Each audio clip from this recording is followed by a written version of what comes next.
Hello guys, it's Leo here. Welcome back to the channel. Today I'm gonna show you how to set up some of the basics setting for the Magic Lantern on EOS M. So to go to the menu, you press and hold the trash can button.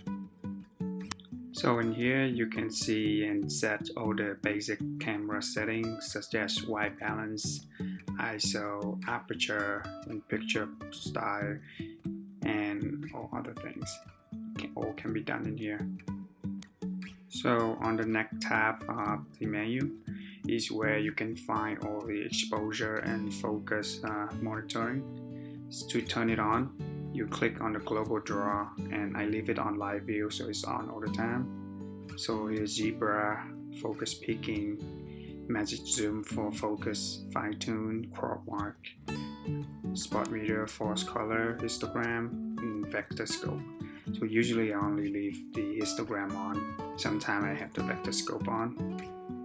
So the next tab is your video setting, where you can set on and off for raw recording option.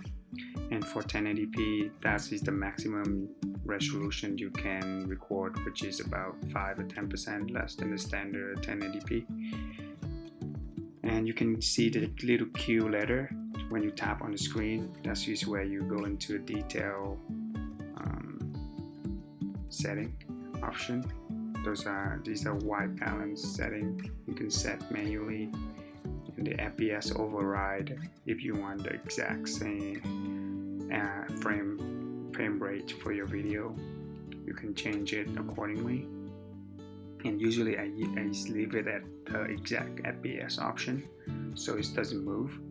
You have an option to fine tune it, and then after you fine tune it you can lock it.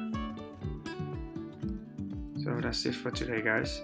I hope you guys like it and find it useful. If you do, please like and subscribe, and it's gonna support me and motivate me to make more videos like this in the future. Peace for now.